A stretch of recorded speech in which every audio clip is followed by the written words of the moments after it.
Vamos a seguir con la serie sobre la familia cristiana. El tema que voy a tratar el día de hoy se titula El varón cabeza del hogar. El varón cabeza del hogar. Y vamos a ver 1 Corintios 11, versículo 3. 1 Corintios 11, 3.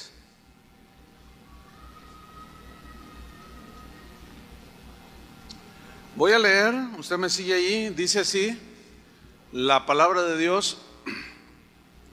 Pero quiero que sepáis que Cristo es la cabeza de todo varón, y el varón es la cabeza de la mujer, y Dios la cabeza de Cristo.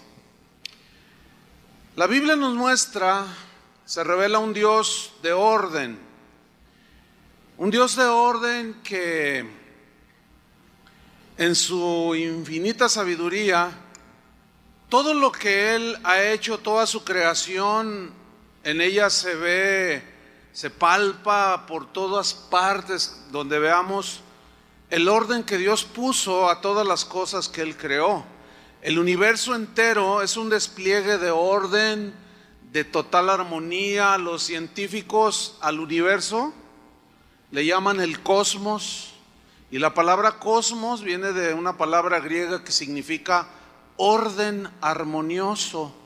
Eso significa universo, cosmos, orden armónico, armonioso. La Real Academia Española define el vocablo orden como la colocación de las cosas en el lugar que les corresponde, para que funcione todo en ese orden y funcione en armonía. Pues bien, el matrimonio, como es obra de Dios, es iniciativa del Señor, Dios también estableció un orden dentro del hogar, dentro de la familia, para que ésta funcione en armonía. El versículo que leímos, 1 Corintios 11, 3, dice Pablo, pero quiero que sepáis, era un deseo de Pablo y es un deseo de Dios que sepamos, porque la ignorancia es lo contrario al saber, y Dios está muy interesado en que los varones y todos sepamos. Y Pablo dice por el Espíritu, quiero que sepáis que Cristo es la cabeza de todo varón. ¿Cuántos varones hay aquí? ¿Quién es nuestra cabeza? Cristo, según aquí. Es la cabeza de todo varón, y el varón es la cabeza de la mujer. Así dice la Biblia. En las mismas escrituras, Antiguo y Nuevo Testamento, hay un concepto que se conoce desde tiempos inmemoriales por los entendidos en las escrituras. Ellos le llaman autoridad federal, es decir, esa autoridad federal, pues es Dios el que gobierna con esa autoridad todo lo creado, ¿sí? Y cuando Dios hizo al hombre, su autoridad, que es federal, o sea, Él gobierna en todos lados, Él es el que realmente está detrás de todo. Cuando Dios hizo a la familia, en el caso de la familia, fue al varón a quien Dios le delegó la responsabilidad de gobernar a la familia junto con su ayuda idónea, que es la mujer. Dice la Biblia que Eva fue la primera que pecó. Sin embargo, la Biblia en Romanos 5:12 nos dice que el pecado entró a través de Adán, no a través de Eva. Romanos 5:12 dice, por tanto, como el pecado entró en el mundo por un hombre, ¿quién es ese hombre? Adán. ¿Por qué dice que fue por el hombre? Porque el hombre es el responsable de la familia, ¿sí? Dice, y por el pecado entró la muerte, así la muerte pasó, se transmitió a todos los hombres por cuanto todos pecaron. ¿Por qué dice que por cuanto todos pecaron? Porque todos nacemos con esa tendencia hacia lo malo, hacia el pecado. Si somos de la descendencia de Abraham, seres humanos, en Adán toda la humanidad estaba representada, ¿sí? Las decisiones que él tomó como primer ser creado nos afectaron a nosotros, nos guste o no nos guste. Les pongo un ejemplo. El presidente de México puede hacer algunos tratados de todo tipo, económicos, de todo tipo, y él como presidente del país, él nos representa a todos los más de 115 millones de mexicanos. Las decisiones que él haga, si son buenas, nos van a afectar para bien, porque él nos representa. Él cuando firma tratados, nos está representando a todos los mexicanos, nos guste o no, así son las cosas. Pero si él toma malas decisiones y hace tratados que nos van a perjudicar, nos guste o no también, como él nos representa, nos van a afectar para mal. En ese sentido es como todos los seres humanos éramos representados en Adán, y por eso es que nos afectó a todos. Las consecuencias del pecado son evidentes, son muchísimas, no tardaríamos aquí mucho tiempo en mencionarlas, pero nada más voy a mencionar un par de ellas. Génesis 3:16 dice, cuando después que pecaron, al hombre le dijo: ahora, como consecuencia de tu pecado, te va a costar más trabajo ganarte el pan cotidiano. Vas a tenerlo que ganar con el sudor de tu frente, ya no es tan fácil. ¿Cuántos varones reconocen que ganarse el pan el día de hoy es muy difícil? ¿Verdad que sí? Pero dice en Génesis 3:16 que el hombre, Dios, cuando le está diciendo las consecuencias del pecado, se dirige a la mujer, a Eva, y le dice: multiplicaré en gran manera los dolores de tus preñeces, con dolor darás a luz los hijos, y tu deseo será para tu marido, y él se enseñoreará de ti. Yo quiero subrayar la frase: tu deseo será para tu marido. Esta es una frase que no tiene que ver absolutamente nada con el tema de la sexualidad dentro del matrimonio, absolutamente. El problema está en la traducción, porque en el hebreo la idea es que la mujer, como consecuencia de esa descomposición en la familia, ella iba a tratar de suplantar la autoridad de Adán como su función, en su función como cabeza del hogar y como autoridad de la familia. Eso significa en el hebreo, es más, hay unas traducciones que ya la traen mejor traducida. Entonces Dios le está diciendo, como consecuencia del pecado va a afectar, les va a afectar, y tanto que tú, Eva, vas a tratar de quitarle el dominio al varón, pero él se va a enseñorear de ti. O sea, él va a ser brusco, va a ser queriendo no dejarse que le sea arrebatada la autoridad. Esa es una consecuencia del pecado. No hay un solo matrimonio donde no haya problemas relacionados con la autoridad. No existe uno solo, sin duda.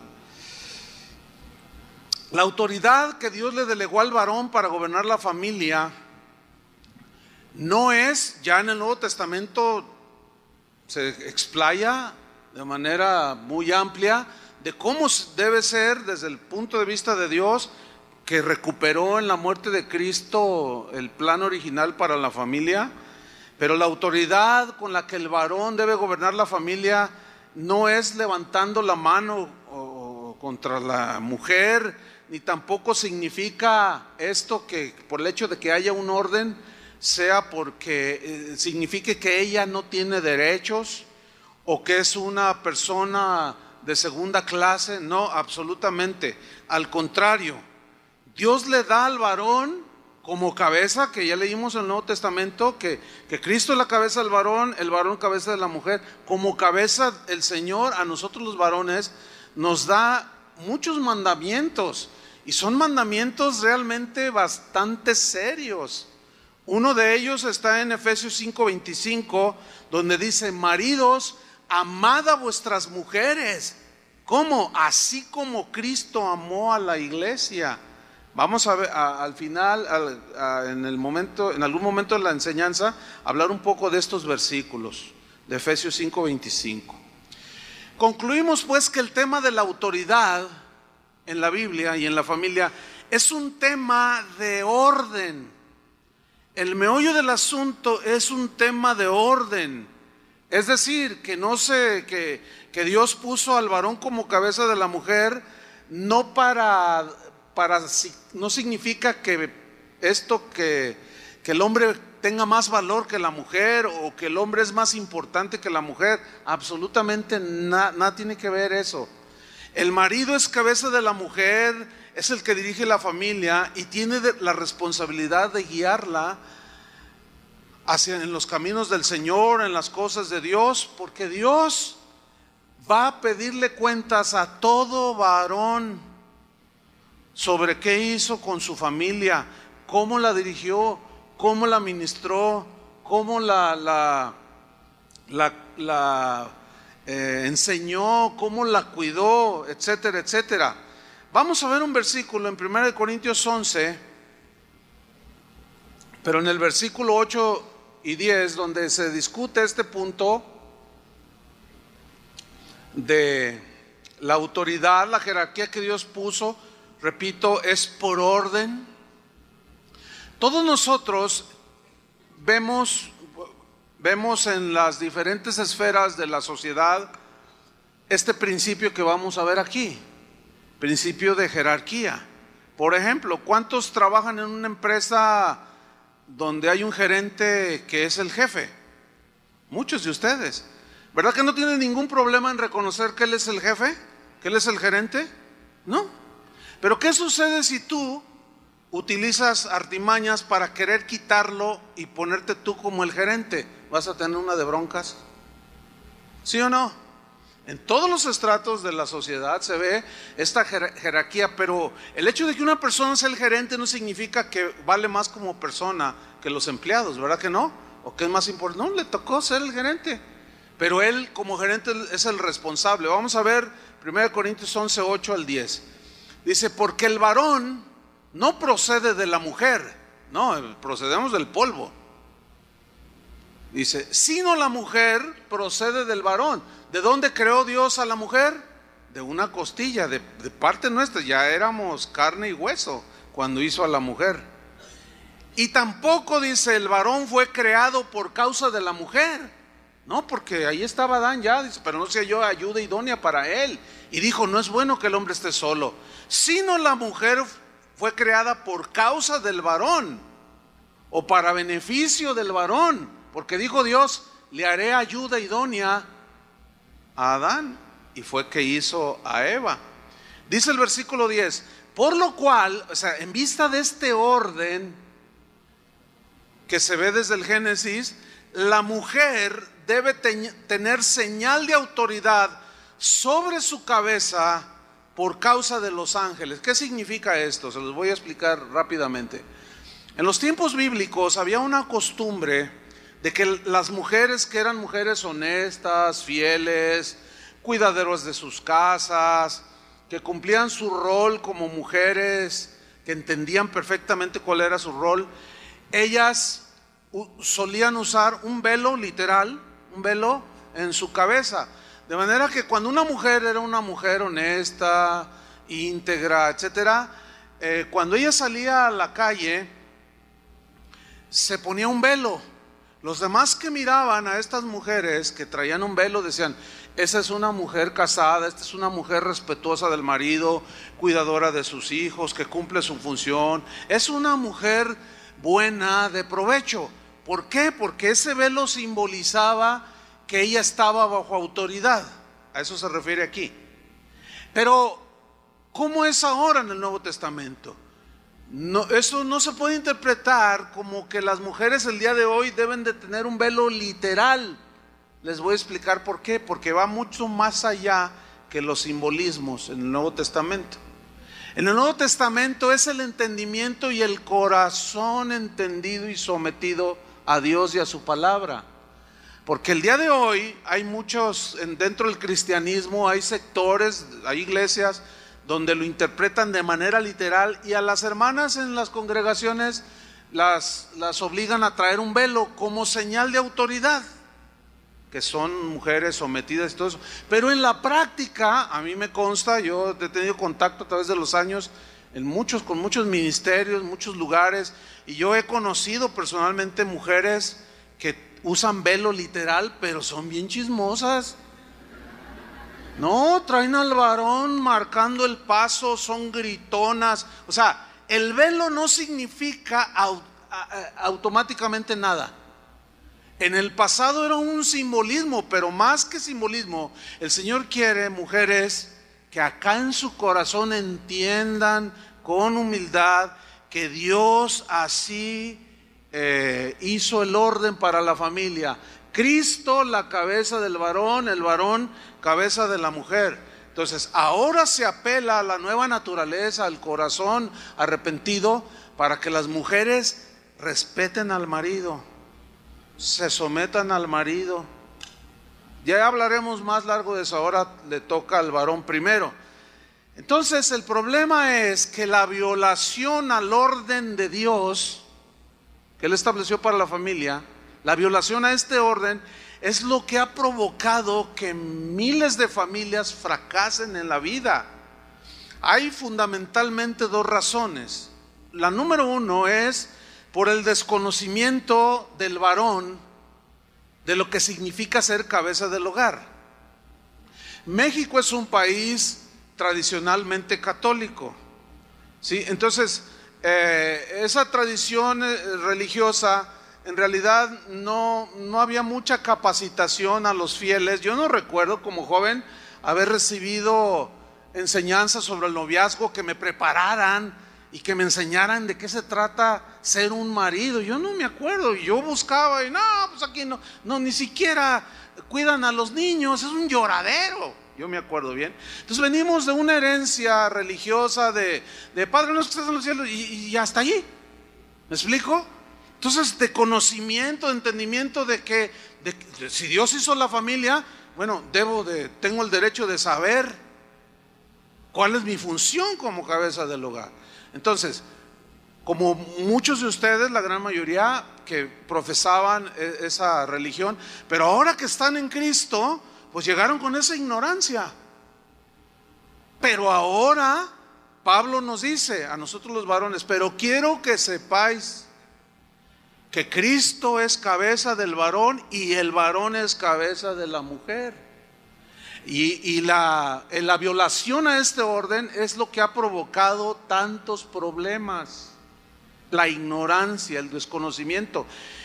Y la otra razón es porque ahora ya nosotros como cristianos, bueno, la irresponsabilidad, la indiferencia, la displicencia, la negligencia de querer informarnos, porque ya están las escrituras a nuestro alcance. Por ejemplo, esta congregación tiene un enfoque marcadísimo en todo lo que es el consejo de Dios, pero ahorita es un tiempo en el que estamos dando un énfasis bastante marcado en la familia. Hay pláticas para novios, preparándolo a los jóvenes novios para cuando se casen. Hay enseñanzas para matrimonios. Hay conferencias para padres de adolescentes, que es una edad dificilísima. Hacemos eventos, congresos. Hoy estamos con toda una serie que sin duda nos va a llevar 6 meses. A ver si ahora sí la agarran algunos. Porque estamos con una preocupación, porque ya se ha infiltrado dentro de las vidas de muchos cristianos en las iglesias. Viven como si fueran del mundo. Viven mal. Viven mal. No quiero ya ser más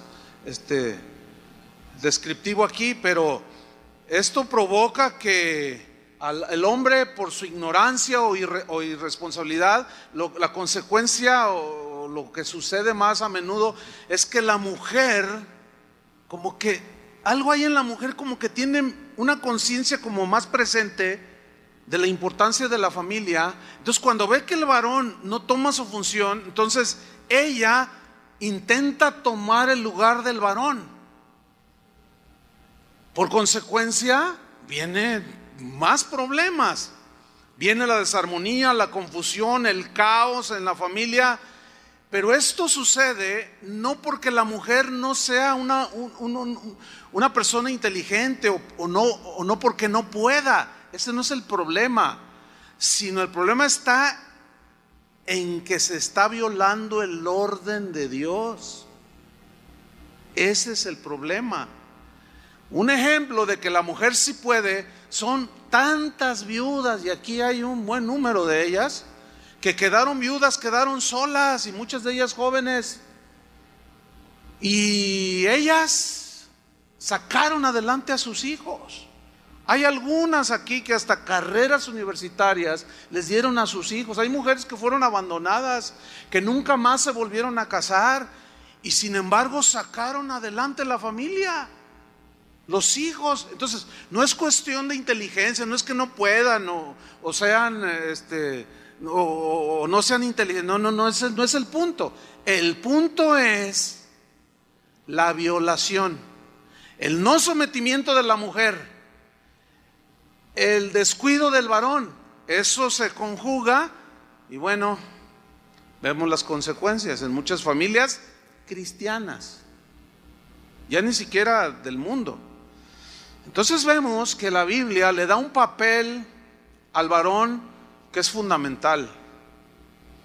Cuando Eva pecó, ¿a quién le reclamó el Señor? Adán. Y Adán trató de minimizar el asunto y ser a Dios corresponsable. Le dijo: es que la mujer que tú me diste. ¿Sí? Entonces, un varón irresponsable como cabeza del hogar es como un ejército sin su general. ¿Qué va a hacer el ejército? No sabe cómo enfrentar al enemigo, no hay estrategia militar. Un hombre irresponsable, un varón irresponsable como cabeza del hogar es como un equipo de fútbol sin entrenador. ¿Qué estrategia deportiva van a usar? Es como una empresa sin un gerente. Es como un capitán que abandona su barco en la tempestad. El pasado 16 de abril de este año 2014 hubo un accidente en Corea del Sur. Se accidentó un ferry, un barco muy grande, cuyo capitán, de nombre Lee Jong-sok, este capitán actualmente está en la cárcel. ¿Saben ustedes por qué? Porque cuando el barco se empezó a hundir, él dejó todo para salvarse. Dejó todo a la deriva. Más de 300 víctimas entre desaparecidos y muertos ya encontrados. ¿Cuántos varones han abandonado irresponsablemente el timón de su familia? Muchos. De hecho, sin duda, en medio de estos cientos de personas que están aquí y los que escuchan, han vivido esta situación. Ahí está, no podemos negarla, tenemos que enfrentarla. Pero si usted, varón, no es el que está tomando la iniciativa, si usted, varón, como cabeza no está dando las pautas en la educación de sus hijos, con la disciplina y amonestación del Señor, usted está abandonando el barco. Dicen las crónicas de ese accidente en Corea del Sur que el capitán, hubo un accidente allí que rasgó el casco y empezó a hacer agua. Entonces él tomó muy malas decisiones. No sé, la presión, la responsabilidad que había sobre él, y dijo: no, que no se muevan eran puros jovencitos, puros estudiantes que andaban en un viaje de exploración. Y les dijo que no se movieran. Oh, qué terrible decisión tomó, porque eso fue lo que causó que hoy estén muertos y desaparecidos. Pero cuando todavía podían salvarse, él no tomó la responsabilidad como capitán. Y lo más fácil fue, el asunto es que lo pillaron con un video huyendo. Está ahí en la red ese video donde se ve que pues él llama a unos y lo van y lo rescatan, y abandonó a todos a su suerte. ¿Cuántos esposos, cuando ven los problemas en el hogar, se tapan los ojos para no verlos? Es como este capitán de este barco. Si usted no es el que marca la dirección en las cosas espirituales, por ejemplo, dentro de la familia, que no confía en Dios, no tiene una comunión con Dios, si usted no marca la dirección de que la necesidad de congregarse, de reunirse, de dar para la obra del Señor, de estudiar las Escrituras, hermano, usted está abandonando el barco. Si usted sigue en esa condición y en esa situación, se le va a hundir el barco, tarde que temprano. Muchos hombres se quejan de su mujer, dicen que es una mandona, que no se somete, que ella hace lo que quiere y mil pretextos. Pero yo voy a hacerle una pregunta, varón. ¿No será por allí tal vez que usted como cabeza del hogar no está cumpliendo esa función? Entonces, al no cumplirla, pues la mujer ve que los hijos tienen broncas, empiezan a ver cosas en internet que no deberían, empiezan a juntarse con otros amiguitos que no les convienen y te dan la queja y tú, ¡ay! No, y ahora que viene el mundial, ahí de plano se les va a hundir el barco a muchos. No, aunque se rían, no deberían de reírse, porque de plano abandonan todo. Compran sus tecates, su sillita tecate y a ver el mundial. Van a dejar el trabajo, la familia ni en cuenta, pero al rato van a estar llorando, porque van a dejar el barco a la deriva. Por cierto, ¿cómo está su barco actualmente? ¿Cómo navega su barco? ¿Lleva usted el timón, las manos en el timón? ¿Lo está dirigiendo por aguas quietas, donde hay armonía? ¿Qué está haciendo agua su barco? Ya empezó a entrar el agua, qué sé yo. Nada más yo le quiero aconsejar, darle el consejo de la Biblia: no abandone su puesto como capitán. No haga lo que el capitán coreano hizo. Ahorita está en la cárcel y seguramente le van a fincar cadena perpetua, qué sé yo. ¿Todo por qué? Si él hubiera estado con aplomo, sabiendo bien el protocolo en una contingencia, y la Biblia nos da el protocolo para enfrentar las contingencias, ¿sí o no? Nos las dice muy claro. Yo entiendo que hay distintas situaciones en muchos de ustedes. Yo entiendo que tal vez hay varones aquí en este momento a los cuales ya se les hundió su barco, perdieron su familia, ¿sí? No conocían a Cristo, después conocieron a Cristo y ahora tienen un nuevo barco, entiéndase, una nueva familia. Pero yo les hago una pregunta: ¿qué vas a hacer con ese nuevo barquito que tienes ahora? ¿Vas a hacer exactamente lo mismo que hiciste cuando se te hundió el otro? ¿Cuando se te hundió el Titanic? ¿O qué vas a hacer? Porque es muy fácil decir: ay, me enamoro de otra mujer, de otro, y me caso. Y luego se hacen promesas en el altar y al mes ya se les olvidó todo. Y rápido, no, los barcos de ahora, entiéndase familias, son barquitos de papel que flotan un ratito, como cuando éramos niños. ¿Se acuerdan que jugábamos? Que corrían los arroyitos ahí en las banquetas. Me encantaba a mí y sé hacer esos barquitos. Todavía me acuerdo, de papel. Y los poníamos, pero no duraban más que 5 minutos, se mojaban y ya se hundían, se despedazaban. ¿Cómo es su barco? ¿Cómo está su barco actualmente? Entonces, ¿qué debemos hacer los varones cabezas de hogar? Pues debemos de tomar fuertemente el timón del barco para guiar a nuestras familias a puerto seguro. Hay que entender, varones, que ser cabeza del hogar y ejercer la autoridad no es a base de golpes, ni mucho menos. Tampoco es con palabras altisonantes, palabras ofensivas. No es a sombrerazos, aquí mando yo. Una vez una niñita me decía: pastor, ore por mi papá. Dice, porque me la raya cuando se enoja. Y yo, ¿qué? Me la raya, dice.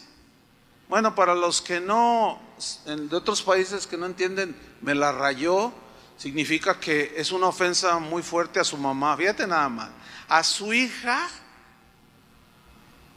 Le digo, oye, ¿y tu papá? Pues él viene a la iglesia. Usted me presentó cuando de niñita. Ay, o sea que ya tiene años aquí, tu papá. Y dice, sí, pues aquí presentaron a todos mis hermanitos. Qué lamentable, ¿no? Es preocupante. ¿Cómo un padre que se dice cristiano se dirige aún a sus hijos con palabras de ese calibre? O sea, a mí no me cabe en la cabeza. ¿Sí? Y claro, pues es el típico, ¿verdad?, que quiere que lo respeten y ejerce su autoridad de manera irresponsable también, porque usted sabe que a los que tienen autoridad delegada, como los policías, como ciertas autoridades, ellos tienen un límite en su autoridad. Inclusive está tipificado un delito que se llama abuso de autoridad.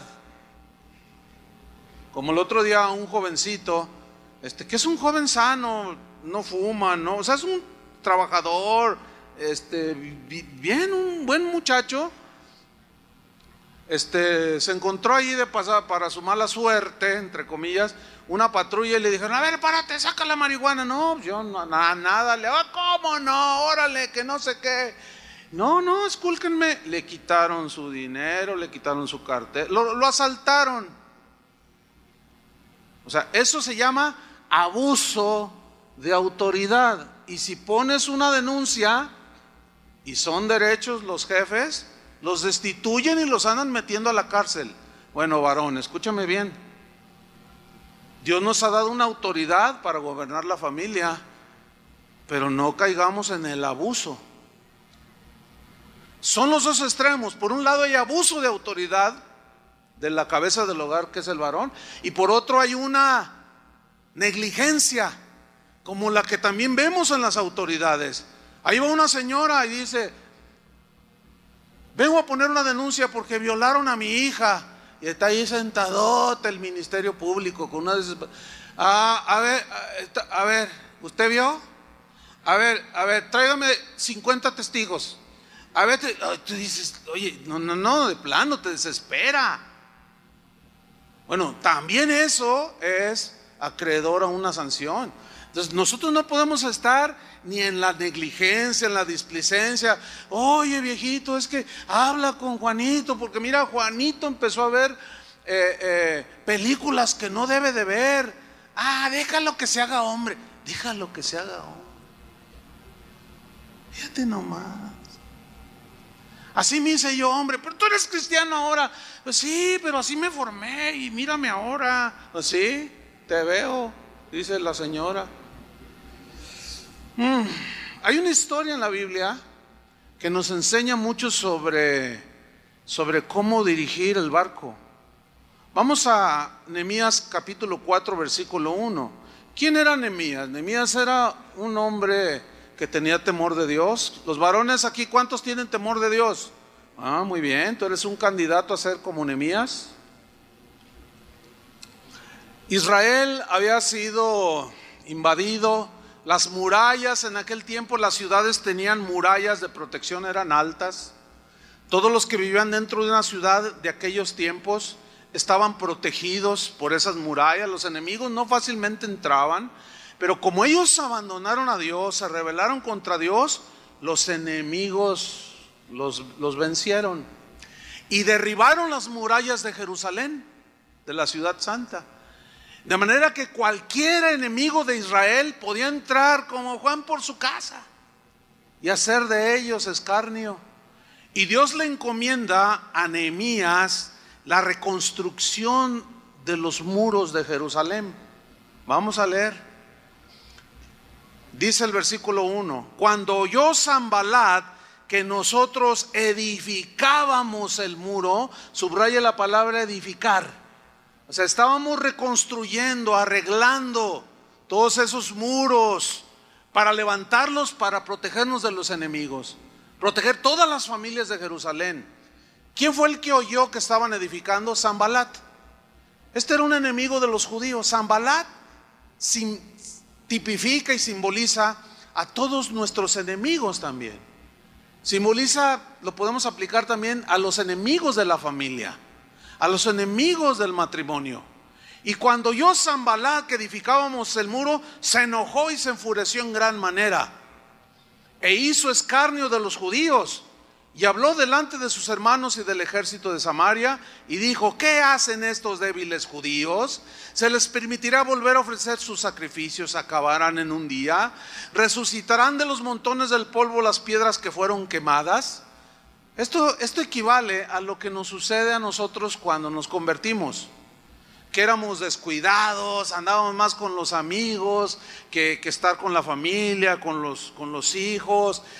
Le dedicábamos más de nuestro tiempo a andar en las francachelas y en todo ese tipo de situaciones, dejando a un lado a la esposa.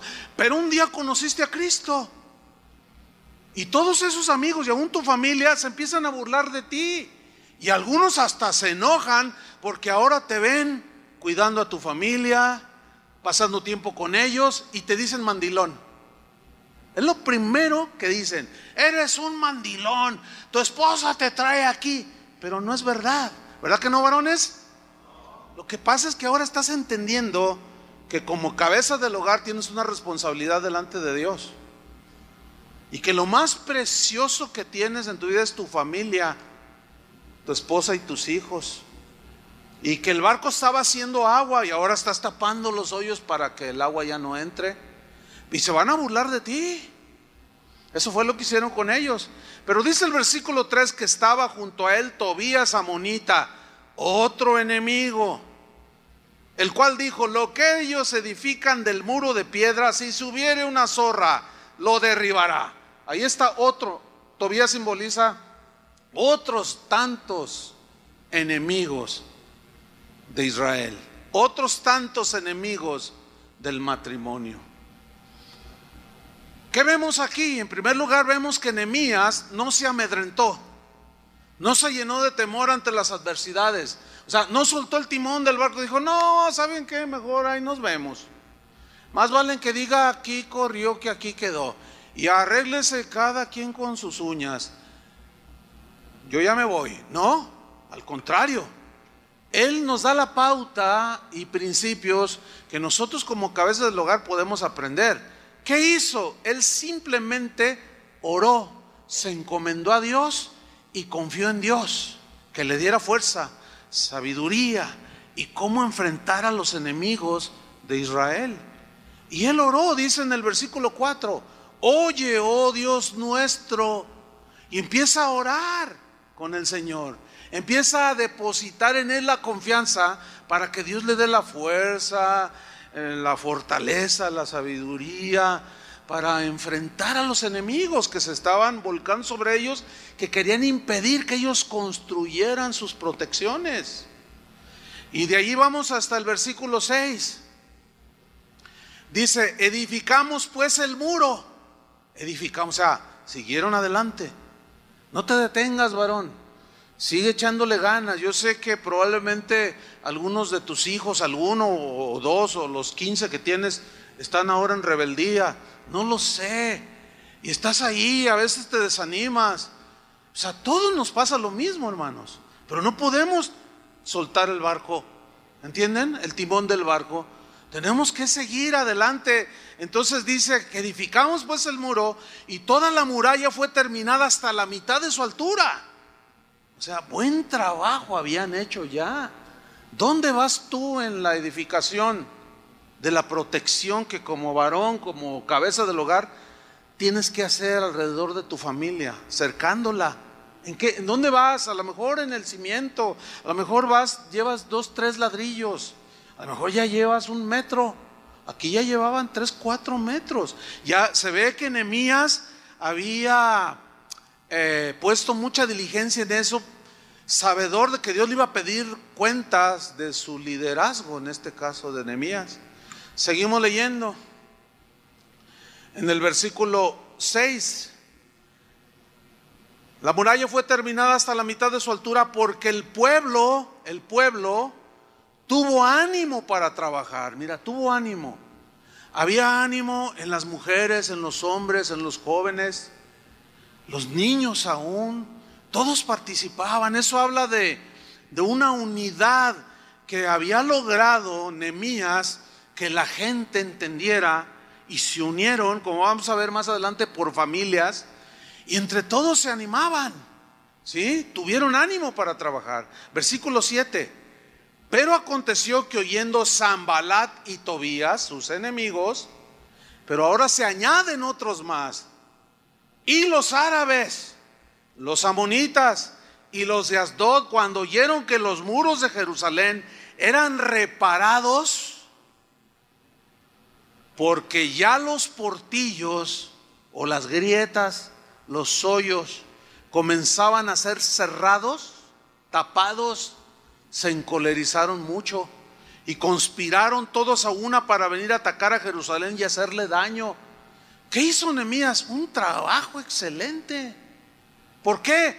Porque los enemigos habían destruido las murallas, partes habían sido derribadas hasta el suelo totalmente, pero la muralla se debilitó, se cuarteó, había portillos, cuarteaduras por las cuales podía entrar perfectamente un hombre, ¿sí? ¿Y qué hizo Nehemías? Logró tener unidad en las familias y empezaron a tapar los portillos, los hoyos. Entonces ya los enemigos ya no podían entrar tan fácilmente. Una vez le dije a mi esposa: oye, tenemos un perrito ahí en casa. Tengo dos, ya conocen al Bambi y al Chicharito, pero estoy hablando del Bambi, un French Poodle, así ya está bien viejito, ya va para 16 años, ya no oye, casi no ve, está bien viejito el perro. Y está pues normal, delgadito así, come ya poquito como los viejitos. Y entonces en la lista del mandado, croquetas para el perro, si apenas hace 10 días le compré un costal. No, lo que sucede es que de una manera sigilosa, un ejército como de 20 ratas, y de este tamaño, miren, así gordotas, se estaban metiendo por detrás, que hay un baldío. Está una casa, está el baldío, está mi casa, está otra casa aquí. Entonces yo dije: no, pero ¿cómo? Entonces comencé a ver las heces de las ratas. Dije: no, esto aquí tengo que ver cómo se meten. Pues un día en la noche me aposté por allí y con una luz especial, no hombre, una tras otra, y llegaban directito a las croquetas. Bueno, ¿quién de ustedes permite esos animales inmundos que invadan tu casa? Tomé cartas en el asunto. Ya llevo 17. A ver si ahora con la ley de protección a los animales no me meten a la cárcel. Ya ven que ya legislaron aquí en Jalisco, ¿no? El matarratas. Bueno, que Dios me ayude. Pero yo no voy a permitir que las ratas entren a mi casa, ¿me entiende? Son animales inmundos, no voy a permitirlo. Y en eso estábamos cuando dos malvadas ratas de 4 patas se metieron adentro de la cocina y allí hicieron su nido. Y en las mañanas o en la tarde yo llegaba y decía: oye, ¿por qué muerden las manzanas y no se las acaban? Y mi esposa decía: no, es David, no, es Ariana, no, pues ¿cómo no? Aquí se ven mordido el plátano, las manzanas, pues que eran las tremendas ratas. No, pues tuvimos que pedir ayuda especial allí y vinieron los cazarratas. No, un conocido allí rápido la sacó. Entonces ya puse remedio para que las ratas ya no se metan. Pero imagínate, mi esposa: oye, hay ratas ahí. Ay, son creación de Dios, mi vida. Ay, las ratas tienen su gracia, son bonitas. Mira los bigotitos. ¿Y cómo hacen? ¿Te imaginas? Nada que ver. Tenemos que tapar todos esos hoyos, ¿sí? Reparar, para que los enemigos de la familia no entren y destruyan. A Nehemías le sucedió lo que cualquiera de nosotros nos puede suceder. Los problemas arreciaron, porque no solo era Sanbalat y Tobías, ahora eran los árabes, los amonitas y los de Asdod, los asdoditas. La rebeldía empieza a salir en uno de los hijos, luego en otro, y luego el trabajo empieza a escasear, el negocio ya no empieza a producir y los problemas se arrecian. Las adversidades de todo tipo comienzan a asediarnos, hermano, y puede venir el desánimo.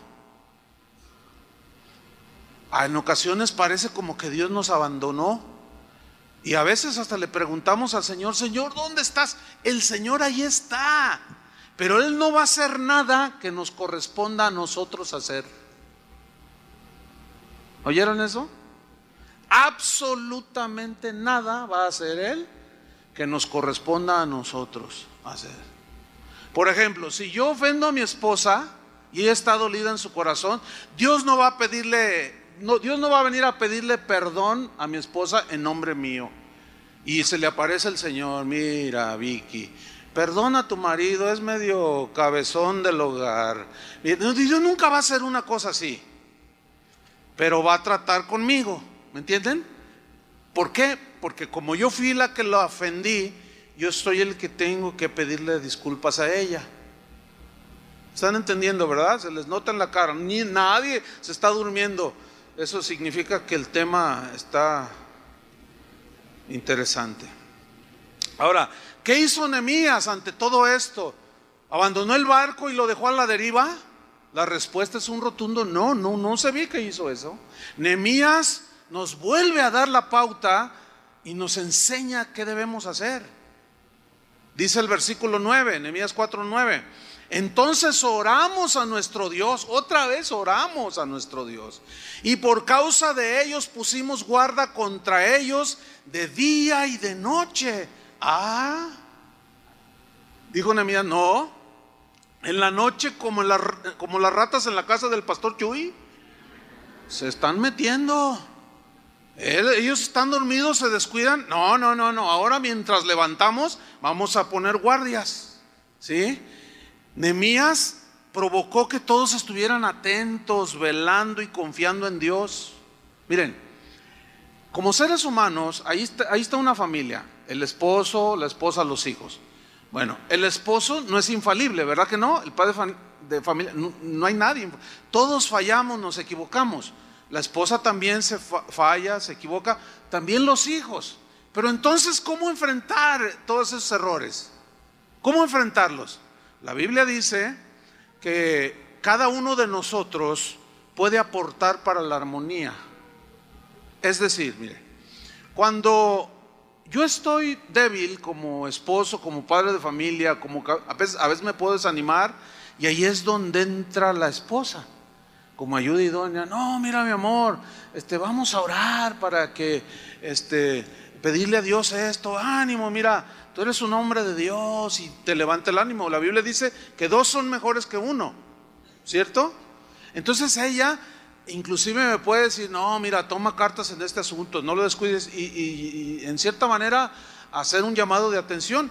Pero a veces a ella le puede suceder, y es cuando aparece en este caso el varón, porque dos son mejores que uno. Pero a veces, fíjate, por regla general, los padres somos los que a los hijos los instruimos, los dirigimos, les estamos marcando el paso, los traemos cortitos, etcétera.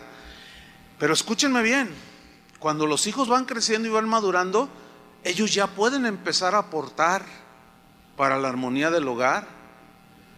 Y cuando el papá, la mamá nos podamos equivocar eventualmente, que lo hacemos, ellos pueden darnos aún una exhortación. A mí mi hijo me ha dado mis exhortaciones, y por ahí está David, mi hijo. Oye, papá, ¿sabes qué? Mira, papá, y me ha dicho con certeza y con respeto: Y yo tengo que reconocer, pero fíjense qué bendición. O sea, yo no lo veo como algo que, ay, agrede mi autoridad, yo aquí mando. Y no, créanme lo que no. Porque muchas cosas, algunas cosas que me ha dicho a mí en lo personal, tiene razón. Cuando David, mi hijo, estaba más jovencito, un día me dijo, papá, él dice que no se acuerda que me dijo esto, porque una vez se lo recordé, le dije, fíjate, cuando tendrías unos 8 años, un día me dijiste, papá, dice, mira, tú eres 3 cosas para mí, dice, mira, eres mi papá, eres mi pastor y eres mi amigo. Le dije, oye, ese está bueno hasta para un mensaje. El papá, o sea, en el caso de los pastores, ¿verdad? Pastor, padre y amigo. Dice, entonces mira, hay veces en que tú vas a tratar conmigo como el pastor, a veces como el padre y a veces como amigo, pero yo te quiero decir algo ahorita, dice, pero como amigos. De cuates, dice, porque le digo, bueno, no me faltes al respeto, porque soy tu papá y soy el pastor. No, dice, como amigos. Y nunca se me olvida, porque él me dijo, te voy a decir algo, hay algo que no está bien, y lo que, no se lo voy a decir lo que no tiene caso. Pues eran imprecisiones, pues eran faltas de atención en algunas cosas. Y lo que él me dijo tenía razón. Bueno, ahora ya están aportando para la armonía del hogar. Esa es una bendición, hermanos. ¿O no? Bueno, pero esto no se da de la noche a la mañana. Es una labor, ¿entienden? El problema es cuando nosotros de plano abandonamos. Entonces ahí se complica el asunto. Pero si nosotros estamos en la conciencia y confiamos que nuestro Dios no nos va a dejar, vamos a estar atentos, como Nehemías. Y fíjate, no lo busquen, pero Pablo dio una instrucción acerca de estar alertas. Y dice, orando en todo tiempo con toda oración y súplica en el Espíritu, y velando en ello con toda perseverancia y súplica por los demás. Esto está en Efesios 6:18. Entonces yo oro por mis hijos, oro por mi esposa. Cuando yo salgo le digo, Señor, ahí te encargo mi familia, dale sabiduría a mi esposa, mis hijos, etcétera, ¿no? Y generalmente Dios, hermanos, cuando nosotros confiamos, Él obra. Seguimos en Nehemías 4:10. Después, fíjate, pues si ponen guardias y todo, pero mira lo que viene a continuación. Y dijo Judá, o el representante de toda la tribu de Judá, dice, las fuerzas de los acarreadores se han debilitado y el escombro es mucho. Había mucho trabajo. Díganme si no hay mucho trabajo en la familia. Es increíble, ese nunca se acaba. Dice, y no podemos ya edificar el muro. Y nuestros enemigos dijeron, no sepan ni vean hasta que entremos en medio de ellos y los matemos y hagamos cesar la obra. Fíjate lo que dijeron los enemigos, y así son los enemigos de la familia. Se meten como las ratas por atrás, de manera sigilosa, y es así como se empiezan a descuidar muchas cosas, y ya está las películas indecentes que está viéndolos el marido, están los hijos, y ya entraron, ahí ya están, y no se han dado cuenta. Llega un momento en que eso se corrompe más y más y más y más, y aquel barco se hunde. Y así fue la estrategia de estos malos, de estos enemigos, que no sepan ni vean hasta que entremos en medio de ellos y los matemos y hagamos cesar la obra. Y eso es lo que Satanás quiere, hermanos: destruir nuestra familia, nuestros hogares. ¿Se lo vamos a permitir?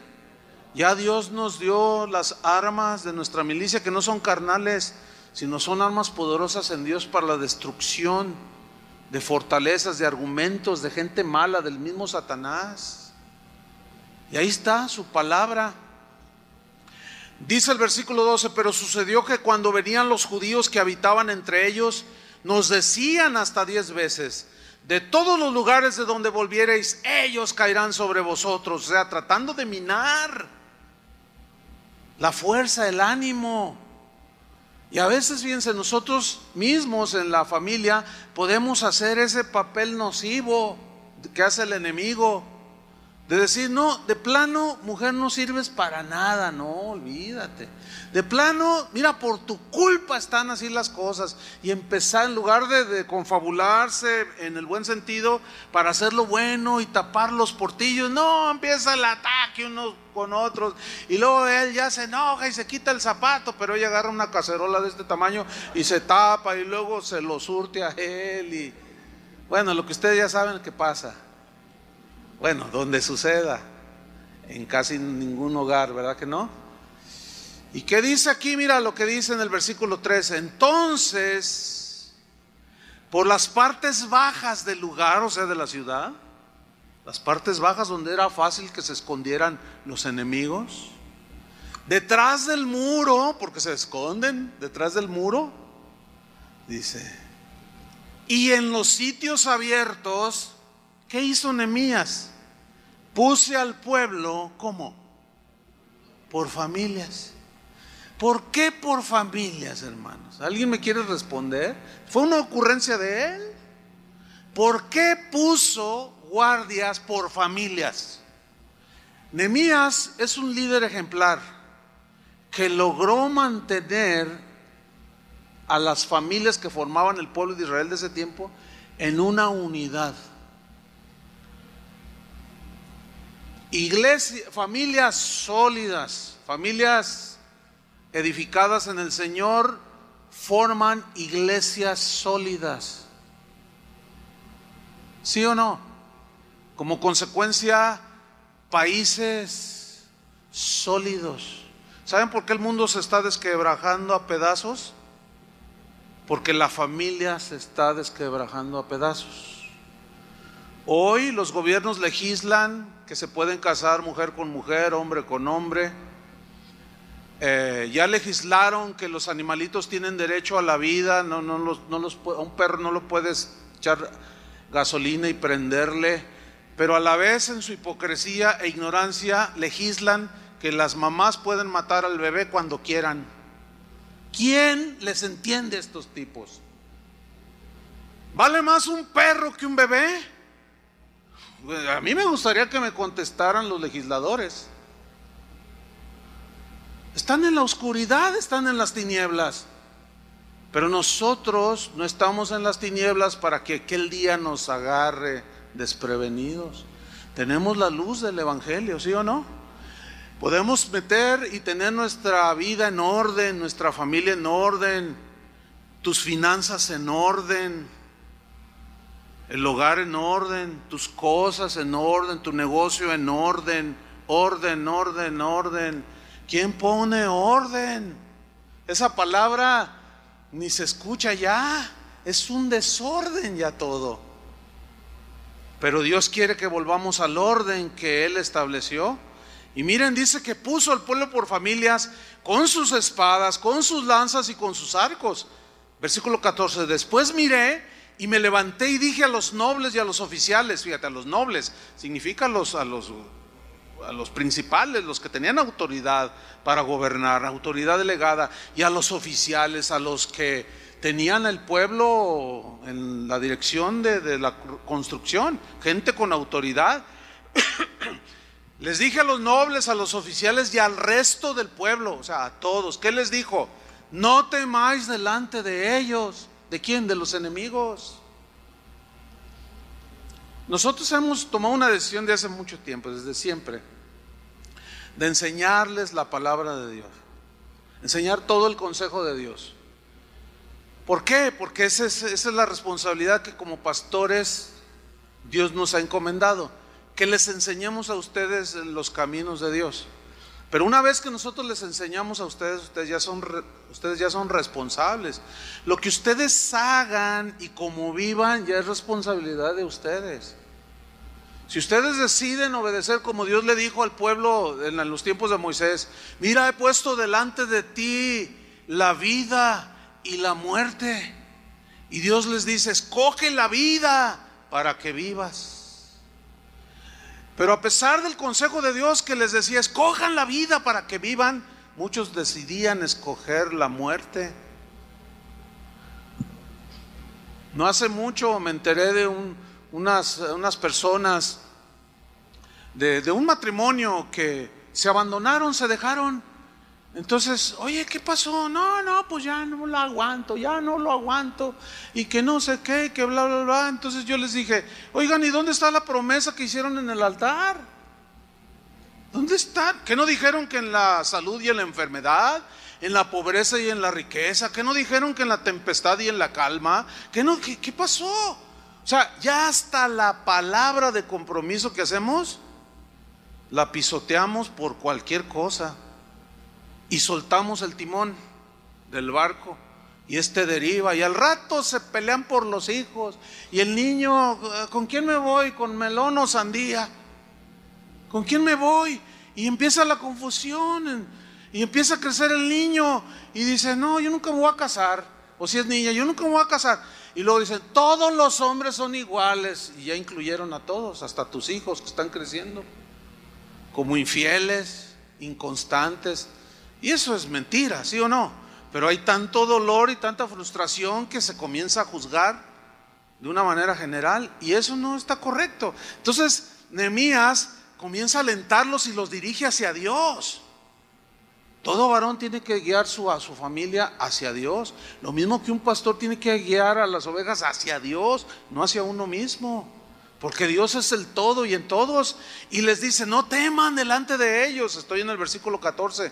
Acuérdense del Señor, grande y temible. O sea, es una referencia a lo que Dios había hecho con Moisés y todas las historias que narra el Antiguo Testamento. Acuérdense del Señor. Y luego les da un consejo.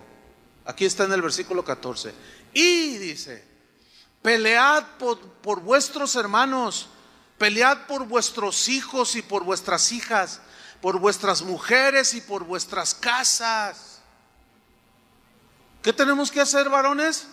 Pelear todos los días, hermano. No podemos soltar el timón del barco. No podemos ser cobardes ni irresponsables. No.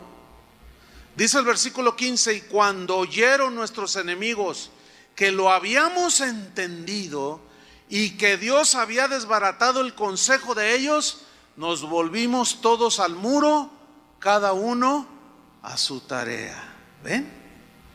El hombre siguió, Nehemías como líder de esta tarea, siguió en su tarea. Los oficiales, los nobles, las mujeres, los jóvenes, los niños, todos, cada uno a su tarea. Y qué tremendo es cuando en una familia el hombre está en sus tareas, la mujer en sus tareas, los hijos en las suyas. Hermanos, la familia crece, la familia madura. Problemas siempre habrá, pero también hay una sabiduría de Dios para enfrentar ese problema. Y Nehemías confió en Dios, enseñó a su pueblo a confiar en Él, para que el desánimo no les ganara, y lograron terminar los muros. ¿Sabes que cuando terminaron las murallas de Jerusalén, si ustedes leen más abajo, en los siguientes capítulos, dice que hicieron una fiesta de alabanza tan tremenda que hizo 2 coros? Nehemías armó unas reuniones de alabanza. Eran un coro de 2,000 por un lado y otro de 2,000 por otro lado, que iban arriba cantando con instrumentos y cantándole al Señor, porque habían terminado las murallas. Y los coros se encontraban, dice. Aquello fue una fiesta tremenda, y el enemigo ya no supo por dónde, porque Dios estaba con ellos. Y Dios está con todos aquellos que, si ponen su mano en el arado, entiéndanse, en el timón, siguen adelante y no se echan para atrás. Así es que, varones, hay muchísimo más Esto nada más es, digamos, como para entender el principio que como cabezas del hogar necesitamos hacer, porque tenemos que ser ejemplo. ¿Sí? Repito, nos vamos a equivocar, vamos a fallar, pero también hay un Dios que nos perdona y que renueva nuestras fuerzas, ¿sí o no? Y podemos seguir adelante. Y luego cuando empieces a ver a tus hijos que ya forman una familia y empiezas a ver que no fue en vano todo lo que tú les sembraste y los cuidaste.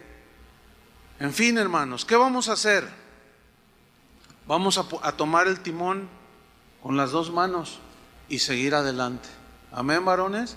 Y bueno, en siguientes sesiones pues se nos hablará más sobre nuestra responsabilidad como varón y también a las mujeres. Ayer, en el servicio de ayer sábado en la tarde, las señoras todas me saludaban bien contentas. Ay, pastor, adiós. Sí, estaban bien contentas.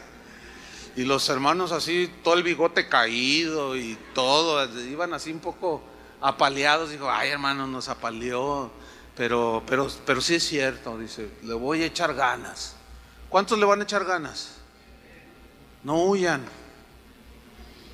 Pongan sus manos en el arado. Y mujeres, ya bájenle a la acusación también. Todavía tendremos tiempo de hablarles también a ustedes. Animen a sus esposos. Si los ven así, todos negligentes y medios, como decimos acá en México, medios pasguatos, tengan misericordia y sean sabias y alienten el corazón de su marido. Oremos. Señor, te damos gracias por tu palabra. Gracias, Señor, porque podemos entender que el orden tuyo es un orden sabio, prudente.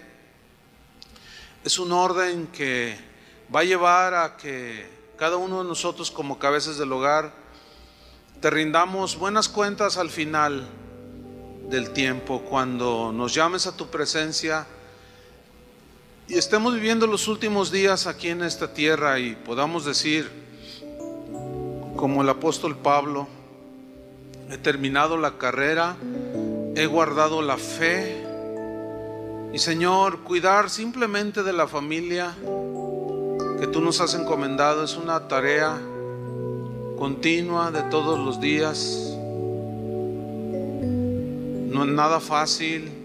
A veces las fuerzas de nosotros los hombres sí decaen por ver tantos enemigos, pero esto no significa que nos vamos a ir al otro extremo, porque los extremos son malos, ni un autoritarismo, ni una negligencia en el otro extremo, sino todo en equilibrio, tomando el timón del barco, dirigiéndolo en aguas